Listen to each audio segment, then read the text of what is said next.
ஒரு நல்ல professional friend அப்படின்னு நீங்க நினைச்ச யாராவது ஒருத்தங்க இருக்காங்களா?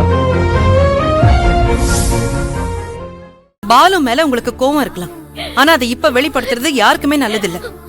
எழில் ப்ளீஸ் கொஞ்சம் மனசறிங்கி விட்டு கொடுங்க. ஆனந்திக்காக. அவ பாவம். பாலு மேல உங்களுக்கு இருக்கிற கோவம் எப்ப வேணா மாறலாம், ஆனா இந்த சந்தர்ப்பத்துல விருப்பம் இல்லாம இவ கல்யாணம் பண்ணிக்கிட்டானா காலம் முழுக்க அதை மாத்த முடியாது. அவ கஷ்டப்படணும்னு நீங்க நினைப்பீங்களா? என்ன கையில் நீயும் இப்படி பேசுற? அவங்கதான் புரியாம பேசுறாங்கன்னா நீ ஏன் பக்கம் இருந்து நான் சொல்றதா சரின்னு யோசிப்பேன்னு நினைச்சா நீ அவனை ஆனந்திக்கு கல்யாணம் பண்ணி வைப்பன்னு சொல்ற? கயல் வேண்டாம் கயல், நீ இப்படி பண்ணாத. அவங்க பேசுறதை விட இப்ப நீ சொல்றதா எனக்கு அதிர்ச்சியாவும் வேதனையாவும் இருக்கு. அவன் ரொம்ப ரொம்ப தப்பானவன். அவன் என்னால எனக்கு பண்ணான்னு எவ்வளவு சொல்லியும் உன்னால எப்படி இப்படி பேச முடியுது? எழில், அது உங்களுக்குள்ள நடந்தது. ஆனா அவங்க ஒருத்தர் புரிஞ்சுக்கிட்டு மனசார 2 பேரும் விரும்பிட்டாங்க. இதுக்கப்புறம் நாம என்ன பண்ண முடியும்? நம்ம ஆனந்தியும் விரும்பிட்டால. ஓ, அவ விரும்பிட்டாங்கிறதுக்காக நீ எல்லாத்தையும் மறந்துடுவ.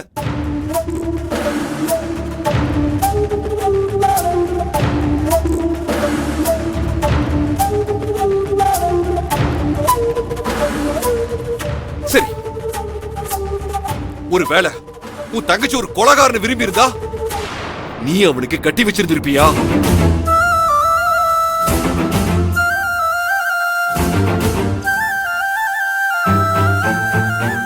இல்ல திருட்டு பையனுக்கு குற்றவாளிக்கு கட்டி வைக்க சொன்னா கட்டி வைப்பியா?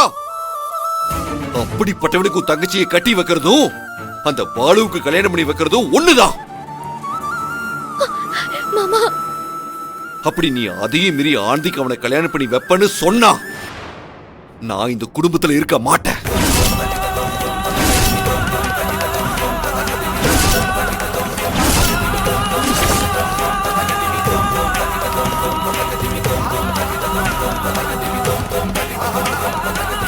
உனக்கும் எனக்கும் எந்த ஒட்டும் இல்ல, உறவு இல்லைன்னு தூக்கி போட்டுட்டு போயிட்டே இருப்பேன்.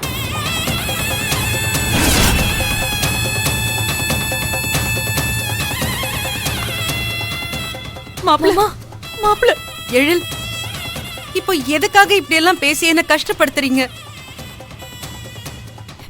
ஏற்கனவே இந்த விஷயத்தை எப்படி மீனாட்சி மேடம் கிட்ட சொல்லி எப்படி இந்த கல்யாணத்தை நிறுத்த போறேன்னு தெரியாம நானே தவிச்சு போய் நிக்கிறேன். நீங்க என் கூட இருந்து இந்த பிரச்சனையை சரி பண்ண உதவி பண்ணுவீங்கன்னு பார்த்தா நீங்களே இப்படி பேசினா என்ன அர்த்தம்? இப்போ உங்களுக்குள்ள நடந்த பிரச்சனையை பத்தி மட்டும் யோசிக்கிறீங்க. நீங்க ஆனந்தியை பத்தி கொஞ்சம் யோசிச்சு பாருங்க. நீங்களும் நானும் காதலிச்சோம். ஒருவேளை நம்ம சேர முடியாம போயிருந்தோம்னா நமக்கு எப்படி இருந்திருக்கும்? காலம் முழுக்க 2 பேரும் நரக வேதனை அனுபவிச்சிருக்க மாட்டோம். அதே மாதிரி தானே இப்ப அவளுக்கும் இருக்கும். விருப்பப்பட்டவங்களை பிரிச்சுட்டு விரும்பாத 2 பேரை சேர்த்து வச்சா எழில், அவங்க வாழ்க்கையே சந்தோஷமா இருக்காது. எழில்,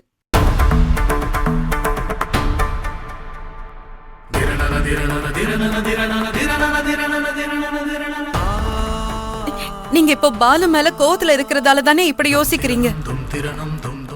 நீங்க உங்க கூட பிரச்சனை பண்ண பாலுவை மறந்துட்டு ஆனந்தி விரும்புற பையன் பாலு அவங்கள சேர்த்து வைக்கணும்னு நீங்க யோசிச்சு பார்த்தா நான் என்ன சொல்றேன்னு உங்களுக்கு நல்லா புரியும். ப்ளீஸ் கொஞ்சம் நிதானமா யோசிச்சு பாருங்க. ப்ளீஸ். போது நிறுத்து. எதை மறைக்க சொல்ற? அவன் கூட நடந்த பிரச்சனையெல்லாம் சொல்லி எத்தனை நாள் உங்ககிட்ட வருத்தப்பட்டிருப்பேன். ஒண்ணுத்துக்கு உதவாம எல்லா இடத்துலயும் அவமானப்பட்டு ஏண்டா உசுரோட இருக்கோங்கிற அளவுக்கு அவ்வளவு வழிகளை தாங்கிக்கிட்டு ஒவ்வொரு முறையும் ஏதாவது பண்ணி வாழ்க்கையில முன்னுக்கு வந்துட முடியுமா நினைக்கும் போதெல்லாம் அதை எல்லாத்தையும் தரமட்டமாக்கி என்ன ஒண்ணு இல்லாம ஆக்குனவன் அவன். அதையெல்லாம் தெரிஞ்ச என்ன மறக்க சொல்றல்ல? நான் சொல்றது பேசாத. நீ இப்படி இருப்பன்னு நான் எதிர்பார்க்கவே இல்லை கயல். அப்போ உனக்கு என்ன விட உன் தங்கச்சி காதல் தான் பெருசு இல்ல? ஐயோ, அப்படி இல்ல எழில், புரிஞ்சுக்கோங்க. புரிஞ்சுக்கிட்டேன். இப்பதானே நான் உன்னை புரிஞ்சுக்கிட்டேன். உனக்கு நான் முக்கியம் இல்ல, நான் பட்ட அவமானம் பெருசு இல்ல. எனக்கு ஏற்பட்ட இழப்பு உனக்கு பெருசு இல்ல. ஆனா உனக்கு அவனை உன் தங்கச்சிக்கு கல்யாணம் பண்ணி வைக்கிறதா முக்கியம்.